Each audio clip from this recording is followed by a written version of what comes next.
अशीच एक घटना लोणावळ्यामध्ये घडलेली आहे। लोणावळ्याच्या भुशी धरणाजवळच्या धबधब्यात बुडून 4 जणांचा दुर्दैवी मृत्यू झालाय, तर अद्यापही एक जण बेपत्ता आहे। धबधब्यात एकाच कुटुंबातले 5 जण वाहून गेलेले होते। या थरारक घटनेचा व्हिडिओ आता समोर आलाय। भुशी धरणाजवळच्या डोंगरातल्या धबधब्यावर वर्षा सहलीसाठी अन्सारी कुटुंब आलेलं होतं आणि त्याच वेळी पाण्याचा प्रवाह वाढला आणि अन्सारी कुटुंबातल्या 4 मुलांसह एक महिला वाहून गेली। आपण बघतोय नको ते धाडस या अन्सारी कुटुंबाच्या जीवावर बेतलेला आहे।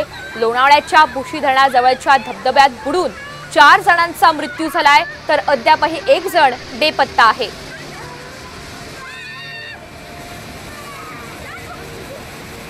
तर ज्या ठिकाणी ही घटना घडलेली आहे तिथल्या स्थळावरून आढावा घेतलेला आहे आमचे प्रतिनिधी गोपाल मोडघरे यांनी।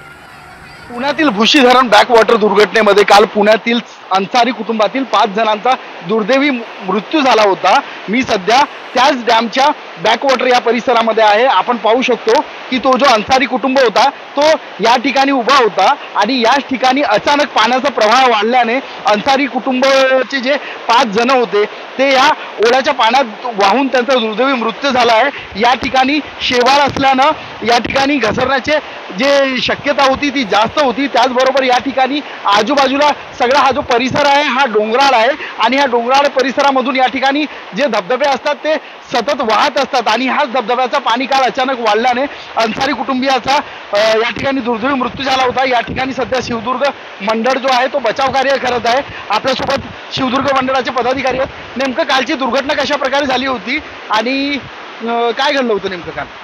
सर काल 11 ते 11:30च्या दरम्यान तो लोक इकडे आले आणि पाणी कमी होतं। तिथं आनंद म्हणजे ते आनंद घेत होते भिजण्याचा आणि पाऊस पडल्यानंतर त्यांच्या लक्षात आलं नाही की पाणी अचानक वाढेल आणि पाणी वाढलं त्यावेळेस इथपर्यंत पाणी होतं, आपण जे उभे आहोत इथपर्यंत फ्लो होतं पाण्याचा आणि नंतर त्यांना बचाव कार्यासाठी त्यांनी ओरडाओरड केली, पण कुणी पाण्याचा प्रवाह जास्त असल्यामुळे कुणी आलेलं नाही आणि ते इथून ते निसटले आणि इथून निसटून गेले।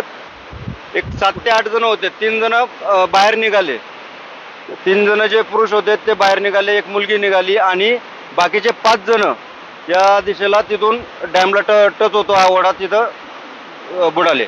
नेमकं या ठिकाणी पाऊस काल का अचानक का पाणी वाढला आणि या ठिकाणी पर्यटकांना यायला त्यांना परवानगी आहे का?